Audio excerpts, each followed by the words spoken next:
സ്തോത്രം. സർവനന്മകൾക്കും സർവദാനങ്ങൾക്കും ഉറവിടമാം എൻ യേശുവേ, അങ്ങേ ഞാൻ സ്തുതിച്ചിടുന്നു ദിനവും പാരനേ നന്ദിയാ. അങ്ങേ ഞാൻ സ്തുതിച്ചിടുന്നു ദിനവും പാരനേ നന്ദിയാ. ആഴിയാഴത്തിൽ ഞാൻ കിടന്നു, കൂരിരുൾ എന്നെ മാറു പിടിച്ചു. താതൻ തിരുക്കരം തേടിയെത്തി, തൻ്റെ മാറോടു ചേർത്തണച്ചു. പരിശുദ്ധാത്മാവാൽ നിറയ്ക്കാൻ അനുദിനവും എന്നെ പാരനേ. തിരുവേലായി തികച്ചിടുവാൻ നൽവരങ്ങളെ നൽകിടുക. സർവനന്മകൾക്കും സർവദാനങ്ങൾക്കും ഉറവിടമാം എൻ യേശുവേ, അങ്ങേ ഞാൻ സ്തുതിച്ചിടുന്നു ദിനവും പാരനേ നന്ദിയാ. സ്തോത്രം. വിശുദ്ധ വേദഭാഗം 42-ാം സങ്കീർത്തനം 1 മുതലുള്ള ചില തിരുവചനങ്ങൾ. മാൻ നീർത്തോടുകളിലേക്ക് ചെല്ലുവാൻ കാക്ഷിക്കുന്നത് പോലെ ദൈവമേ, എൻ്റെ ആത്മാവ് നിന്നോട് ചേരുവാൻ കാക്ഷിക്കുന്നു. എൻ്റെ ആത്മാവ് ദൈവത്തിനായി, ജീവനുള്ള ദൈവത്തിനായി തന്നെ ദാഹിക്കുന്നു. ഞാൻ എപ്പോൾ ദൈവസന്നിധിയിൽ ചെല്ലുവാൻ ഇടയാകും? നിന്റെ ദൈവം എവിടെ എന്ന് അവർ എന്നോട് നിത്യം പറയുന്നത് കൊണ്ട് എൻ്റെ കണ്ണുനീർ രാവും പകലും എൻ്റെ ആഹാരമായി തീർന്നിരിക്കുന്നു. ഉത്സവം ആചരിക്കുന്ന പുരുഷാരത്തിൻ്റെ സന്തോഷവും സ്തോത്രവുമായ സ്വരത്തോടു കൂടെ സമൂഹമധ്യേ ഞാൻ ദൈവാലയത്തിലേക്ക് ചെന്നത് ഓർത്ത് എൻ്റെ ഉള്ളം എന്നിൽ പകരുന്നു. എൻ്റെ ആത്മാവേ, നീ വിഷാദിച്ചുള്ളിൽ ഞരങ്ങുന്നത് എന്ത്? ദൈവത്തിൽ പ്രത്യാശ വയ്ക്കുക. അവൻ എൻ്റെ മുഖപ്രകാശക രക്ഷയും എൻ്റെ ദൈവവും ആകുന്നു എന്നിങ്ങനെ ഞാൻ ഇനിയും അവനെ സ്തുതിക്കും. എൻ്റെ ദൈവമേ, എൻ്റെ ആത്മാവ് എന്നിൽ വിഷാദിച്ചിരിക്കുന്നു. അതുകൊണ്ട് യോർദാൻ പ്രദേശത്തും ഹെർമോൻ പർവ്വതങ്ങളിലും മിസാർ മലയിലും വെച്ച് ഞാൻ നിന്നെ ഓർക്കുന്നു. നിന്റെ നീർച്ചാട്ടങ്ങളുടെ ഇരച്ചിലാൽ ആഴി ആഴിയെ വിളിക്കുന്നു. നിന്റെ ഓളങ്ങളും തിരമാലകളും എല്ലാം എൻ്റെ മീതെ കടന്നു പോകുന്നു. യഹോവ പകൽ നേരത്ത് തൻ്റെ ദയ കൽപ്പിക്കും, രാത്രി സമയത്ത് ഞാൻ അവന് പാട്ട് പാടിക്കൊണ്ടിരിക്കും. എൻ്റെ ജീവന്റെ ദൈവത്തോടുള്ള പ്രാർത്ഥന തന്നെ. നീ എന്നെ മറന്നത് എന്ത്? ശത്രുവിൻ്റെ ഉപദ്രവ ഹേതുവായി ഞാൻ ദുഃഖിച്ച് നടക്കേണ്ടി വന്നതും എന്ത് എന്ന് ഞാൻ എൻ്റെ പാറയായ ദൈവത്തോട് പറയും. നിന്റെ ദൈവം എവിടെ എന്ന് എൻ്റെ ശത്രുക്കൾ ഇടവിടാതെ എന്നോട് പറഞ്ഞുകൊണ്ട് എൻ്റെ അസ്ഥികളെ തകർക്കും വണ്ണം എന്നെ നിന്ദിക്കുന്നു. എൻ്റെ ആത്മാവേ, നീ വിഷാദിച്ച് ഉള്ളിൽ ഞരങ്ങുന്നത് എന്ത്? ദൈവത്തിൽ പ്രത്യാശ വയ്ക്കുക. അവൻ എൻ്റെ മുഖപ്രകാശക രക്ഷയും എൻ്റെ ദൈവവുമാകുന്നു എന്നിങ്ങനെ ഞാൻ ഇനിയും അവനെ സ്തുതിക്കും. ഹല്ലേലൂയ.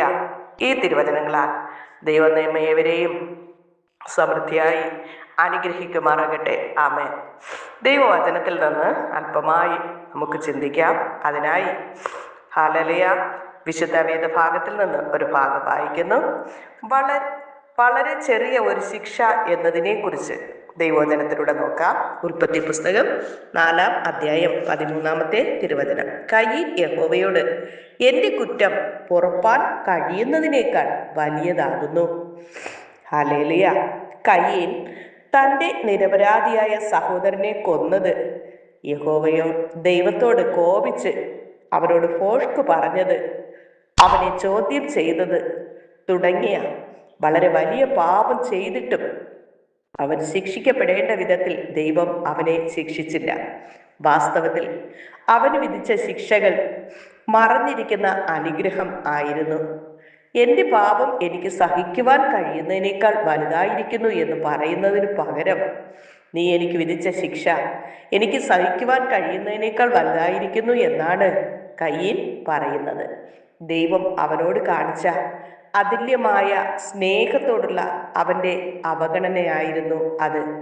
ദൈവമല്ല, അവൻ്റെ പാപമാണ് അവനെ ആട്ടിക്കളഞ്ഞത്. നീ ഇന്ന് എന്നെ ആട്ടിക്കളയുന്നു എന്ന് ദൈവത്തിൻ്റെ വചനത്തിൽ കാണുന്നു. അവൻ തന്നെ ദൈവത്തെ കുറ്റം പറയുന്നു. ഇന്നും അനേക പാപികളും കയീൻ സംസാരിച്ചതുപോലെ സംസാരിക്കുന്നു. എന്നാൽ ദാവീദ് രാജാവ് ശാസനയെ എങ്ങനെ സ്വീകരിച്ചു എന്ന് നമുക്ക് നോക്കാം. തന്റെ പാപത്തിനുള്ള ശിക്ഷയെക്കുറിച്ച് പ്രവാചകൻ തന്നോട് പറഞ്ഞപ്പോൾ അവൻ ദൈവം മുൻപാകെ ഏറ്റവും അധികം തന്നെ തന്നെ താഴ്ത്തി ശിക്ഷ സ്വീകരിച്ചു. തന്റെ സങ്കീർത്തനങ്ങളിൽ നാം ഇതിനെക്കുറിച്ച് വായിക്കുന്നു. എൻ്റെ ലംഘനങ്ങളെ ഞാൻ അറിയുന്നു, എൻ്റെ പാപം എപ്പോഴും എൻ്റെ മുൻപിൽ ഇരിക്കുന്നു. നിന്നോട് തന്നെ ഞാൻ പാപം ചെയ്തു, നിനക്ക് അനിഷ്ടമായുള്ളത് ഞാൻ ചെയ്തിരിക്കുന്നു എന്ന് സങ്കീർത്തനം 51:3-4 വചനങ്ങളിൽ കാണുന്നു. എന്ന് പറഞ്ഞ് അദ്ദേഹം ദൈവത്തോട് നിലവിളിക്കുകയാണ് ചെയ്യുന്നത്. മറ്റൊരു സന്ദർഭത്തിൽ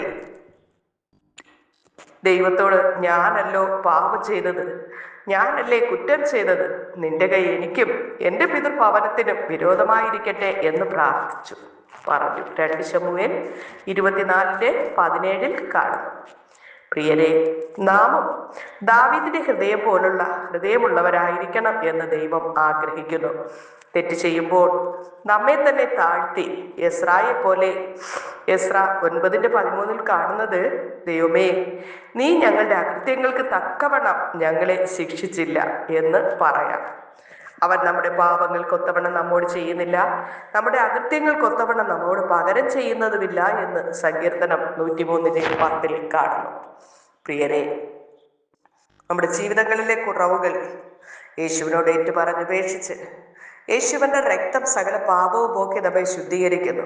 ജീവിതത്തിൽ അറിഞ്ഞോ അറിയാതെയും വന്നുപോയ സകല പാപങ്ങളും കുറ്റങ്ങളും കുറവുകളും യേശുവിനോട് ഏറ്റുപറഞ്ഞുപേക്ഷിച്ചുകൊണ്ട് യേശുവിൻ്റെ രക്തത്താൽ കഴുകി ശുദ്ധീകരണം പ്രാപിച്ചുകൊണ്ട് യേശുവിൻ്റെ പ്രിയ മക്കളായി നിത്യജീവനായി ഒരുങ്ങുവാൻ നമ്മയെല്ലാം കർത്താവ് സഹായിക്കണമേ എന്ന് നമുക്കൊരുമിച്ച് യേശുവിനോട് പ്രാർത്ഥിക്കാം. പരിശുദ്ധനായ ദൈവമേ, ഒരനുഗ്രഹിക്കപ്പെട്ട ദിവസം കൂടെ ഞങ്ങൾക്ക് ദാനമായി തന്നതിനായി സ്തോത്രം. കഴിഞ്ഞ രാത്രിയിൽ ഞങ്ങളെ എല്ലാവരെയും കാത്തു സൂക്ഷിച്ചതിനായി സ്തോത്രം. പ്രഭാതത്തിൽ അങ്ങയുടെ പാദപീഠത്തിൽ അടിയങ്ങളെ സമർപ്പിക്കുന്നു.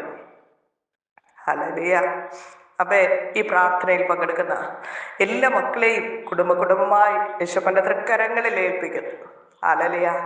അപ്പൊ ഈ മക്കളെല്ലാം അങ്ങ് അനുഗ്രഹിക്കണമേ. കുഞ്ഞാട്ടിന്റെ രക്തത്താലും വചനത്താലും എല്ലാവരെയും സൂക്ഷിക്കണമേ. യേശുവിൻ്റെ ഹല്ലേലൂയ.